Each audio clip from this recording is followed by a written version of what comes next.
నమస్కారం. ఈనాటి మన ఈ ప్రత్యేక విశ్లేషణకు స్వాగతం.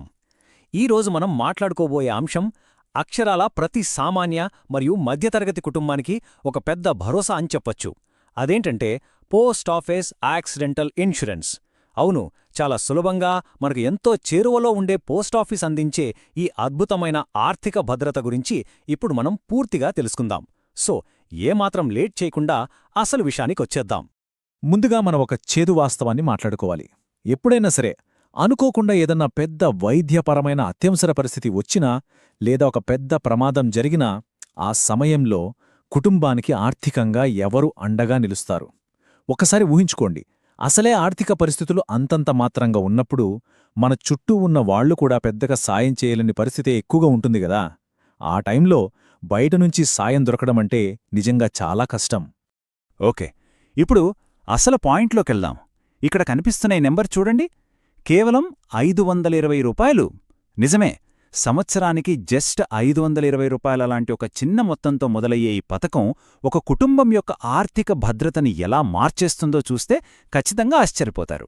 అంటే ఇంత తక్కువ ప్రీమియంతో ఇంత పెద్ద కవరేజ్ ఎలా వస్తుంది అనేది మనం ఇప్పుడు డీటెయిల్డ్గా అర్థం చేసుకుందాం. రైట్, ఈ విశ్లేషణలో మనం ప్రధానంగా కవర్ చేయబోయే అంశాలు ఇవే. మొదటిది, అనుకోని ప్రమాదాలు తెచ్చిపెట్టే ఆర్థిక కష్టాలు. రెండవది, అసలు ఈ పోస్టాఫీస్ యాక్సిడెంటల్ ఇన్సూరెన్స్ అంటే ఏంటి. మూడవది, మరణం లేదా అంగవైకల్యం వస్తే వచ్చే కోర్ కవరేజ్ వివరాలు. నాలుగవది, హాస్పిటల్ ఖర్చులు మరియు ఇతర బెనిఫిట్స్. ఇక ఫైనల్గా ఈ పాలసీని మనం ఎంత సులభంగా తీసుకోవచ్చు అనే విషయాలు వరుసగా చూద్దాం.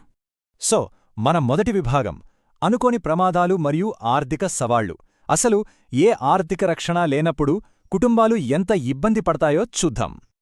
సాధారణంగా ఒక చిన్న అకస్మాత్తు ప్రమాదం జరిగినా చాలు, ఏళ్ల తరబడి ఎంతో కష్టపడి కూడబెట్టిన సేవింగ్స్ అన్నీ ఒక్కసారిగా ఆవిరైపోతాయి. ముఖ్యంగా మిడిల్ క్లాస్ కుటుంబాల్లో ఆర్థిక పరిస్థితి టైట్గా ఉన్నప్పుడు ఇలాంటి ఊహించని అనారోగ్యం కానీ లేదా అంగవైకల్యం కానీ వస్తే అసలు ఏం చేయాలో, ఎవరివైపు చూడాలో కూడా అర్థం కాదు. ఇక కుటుంబంలో సంపాదించే ప్రధాన వ్యక్తికే ఏదైనా జరిగితే ఆ కుటుంబం మొత్తం రోడ్డున పడే ప్రమాదముంటుంది. అయితే సరిగ్గా ఇలాంటి పరిస్థితుల్లోనే మన భారత తపాలా శాఖ వారు ఒక గొప్ప భరోసానే తీసుకొచ్చారు. అదే మన రెండవ విభాగం, పోస్టాఫీస్ యాక్సిడెంటల్ ఇన్సూరెన్స్. ఇక్కడ మనం గమనించాల్సిన ఒక అత్యంత ఆసక్తికరమైన పాయింట్ ఉంది. మనం కట్టే అతి తక్కువ ప్రీమియం మరియు దానికొచ్చే భారీ కవరేజ్ మధ్య ఉన్న తేడా చూడండి. సంవత్సరానికి కేవలం 520 రూపాయల ప్లాన్ ఎంచుకుంటే గరిష్టంగా 10 లక్షల రూపాయల వరకు కవరేజ్ లభిస్తుంది. అదే జస్ట్ ఇంకొంచెం అమౌంట్ యాడ్ చేసి 699 రూపాయల ప్లాన్ తీసుకుంటే ఏకంగా 15 లక్షల రూపాయల వరకు కవరేజ్ వస్తుంది. అంటే జస్ట్ ఒక చిన్న హోటల్ బిల్లు కంటే తక్కువ ఖర్చుతో ఇంత భరోసా దొరకటం సామాన్యులకు నిజంగా ఒక వరమని చెప్పాలి. ఇంకొక ముఖ్యమైన విషయమేంటంటే, పోస్టాఫీస్ వారు కేవలం వాళ్లు మాత్రమే కాకుండా దేశంలోనే టాప్లో ఉన్న 5 ప్రముఖ ప్రైవేట్ ఇన్సూరెన్స్ కంపెనీలతో టైఅప్ అయ్యి మరీ ఈ పాలసీని అందిస్తున్నారు. Tata AIG, Niva Bupa health insurance, Aditya Birla capital, star health మరియు బజాజ్ అలియన్స్ జనరల్ ఇన్సూరెన్స్. ఇలాంటి పెద్ద పెద్ద బ్రాండ్స్ సపోర్ట్ ఉండటం వల్ల క్లెయిమ్స్ విషయంలో మనకు మరింత నమ్మకం పెరుగుతుంది కదా. ఇక మనం మూడో విభాగంలోకి వెళ్దాం. అదేంటంటే, మరణం మరియు అంగవైకల్యం సంభవిస్తే ఈ కోర్ ఇన్సూరెన్స్ ఎలా పనిచేస్తుంది. అసలు ప్రమాదం జరిగినప్పుడు ఎంత డబ్బు చేతికొస్తుందో ఇప్పుడు స్పష్టమైన నంబర్స్లో చూద్దాం. ఒకవేళ పాలసీ తీసుకున్న వ్యక్తి దురదృష్టవశాత్తు ప్రమాదంలో మరణిస్తే వారు 5200 రూపాయల ప్లాన్లో ఉంటే 10 లక్షలు, అదే 699 రూపాయల ప్లాన్లో ఉంటే 15 లక్షల రూపాయలు ఆ కుటుంబానికి అందుతాయి. అలాగే ప్రమాదం వల్ల శాశ్వత అంగవైకల్యం వచ్చి కనీసం కదలలేని పరిస్థితి వస్తే 10 లక్షలిస్తారు. ఇక అనుకోకుండా పక్షవాతం లాంటిది వస్తే ఎంచుకున్న ప్లాన్ను బట్టి 10 నుంచి 15 లక్షల వరకు ఆర్థిక సహాయం అందుతుంది. ఇది నిజంగా ఆపదలో ఒక పెద్ద సపోర్ట్. సరే, ఇప్పుడు మన 4వ విభాగం గురించి మాట్లాడుకుందాం. ఇక్కడ మనం కేవలం ప్రాణాపాయం గురించే కాదు, రోజువారీ ఎదురయ్యే ఆస్పత్రి ఖర్చులు అంటే ఐపీడీ, ఓపీడీ మరియు ఇతర అదనపు ప్రయోజనాల గురించి చూద్దాం. ఈ ప్లాన్లో ఉన్న బెస్ట్ పార్ట్ ఏంటంటే, ఇది కేవలం అత్యవసర పరిస్థితుల్లోనే కాదు, హాస్పిటల్లో ట్రీట్మెంట్ తీసుకునేటప్పుడు కూడా అండగా ఉంటుంది. ప్రమాదం జరిగి డాక్టర్ దగ్గరికి ఓపీడీ లేదా అవుట్పేషెంట్గా వెళ్తే కన్సల్టేషన్ ఖర్చుల కింద 30,000 రూపాయల వరకు ఇస్తారు. ఒకవేళ ఏ దెబ్బ తగిలో వ్యక్తి కోమాలోకి వెళ్ళిపోతే 1,00,000 రూపాయలు వస్తాయి. అలాగే హాస్పిటల్లో అడ్మిట్ అయితే అంటే ఐపీడీ పేషెంట్గా ఉన్నప్పుడు మన రోజువారీ ఖర్చుల కోసం 10 రోజుల వరకు రోజుకు 1000 రూపాయల చొప్పున హాస్పిటల్ క్యాష్ కూడా ఇస్తారు. భలే ఉంది కదా? అసలు బెనిఫిట్స్ ఇక్కడితో అయిపోలేదండి. వాళ్లు కుటుంబ భవిష్యత్తును దృష్టిలో ఉంచుకుని ఎంతో మానవతా దృక్పథంతో మరికొన్ని ప్రయోజనాలు కూడా యాడ్ చేశారు. అదేంటంటే, ఒకవేళ ప్రమాదం జరిగితే పిల్లల చదువు ఆగిపోకుండా ₹1,00,000 లేదా బీమా మొత్తంలో 10% అమౌంట్ ఇస్తారు.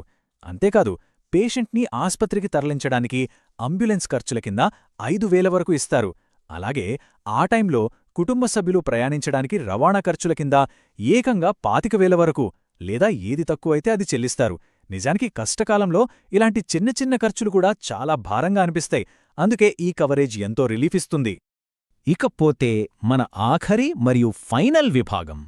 ఇంత మంచి పాలసీని అసలు ఎలా తీసుకోవాలి, ఎక్కడ రిజిస్టర్ అవ్వాలి? ఇక్కడ మనం తెలుసుకోవాల్సిన అతి ముఖ్యమైన పాయింట్ ఏంటంటే, ఈ పాలసీ తీసుకోవడం చాలా సింపుల్. Just 3 steps. మొదటిది, మనకు దగ్గర్లో ఉన్న పోస్టాఫీస్కి వెళ్లడం. రెండోది, అక్కడున్న బ్రాంచ్ పోస్ట్ మాస్టర్ని కానీ లేదా రెగ్యులర్గా వచ్చే పోస్ట్మ్యాన్ని కానీ కలవడం. మూడవది, వాళ్ళడిగే బేసిక్ డీటెయిల్స్ ఇచ్చేసి మనకు కావాల్సిన ₹520 లేదా ₹699 ప్లాన్ అమౌంట్ కట్టేసి ఎన్రోల్ అవ్వడం. అంతే. ఎక్కడికో దూరం వెళ్లాల్సిన పనే లేదు. మన సొంత ఊర్లోనే ఈ ప్రాసెస్ అంతా ఈజీగా అయిపోతుంది. ఈ విశ్లేషణ ముగించే ముందు ఒక్కసారి ఆలోచిద్దాం. ఈరోజు ఏదో ఒక చిన్న ఖర్చుని ఆదా చేయడం కోసం రేపటి మన కుటుంబం మొత్తానికి సంబంధించిన ఆర్థిక భద్రతను రిస్క్లో పెట్టడం కరెక్టేనా? ఇప్పుడున్న రోజుల్లో సంవత్సరానికి ₹520 అనేది నిజంగా పెద్ద మ్యాటరే కాదుగదా? మనం సరదాగా ఫ్రెండ్స్తో బయటికి వెళ్తే అయ్యే ఖర్చు కంటే ఇది చాలా తక్కువే. కాని అదే అమౌంటు రేపు మన కుటుంబానికి 15 లక్షల కొండంత అండను ఇస్తుంది. సో ఈ విశ్లేషణ ద్వారా తెలుసుకున్న ఈ సమాచారం ప్రతి కుటుంబానికి ఒక మంచి భద్రతను ఇచ్చే దిశగా ఆలోచింపజేస్తుందని ఆశిద్దాం. మరొక ఆసక్తికరమైన అంశంతో మళ్ళీ కలుద్దాం. నమస్కారం.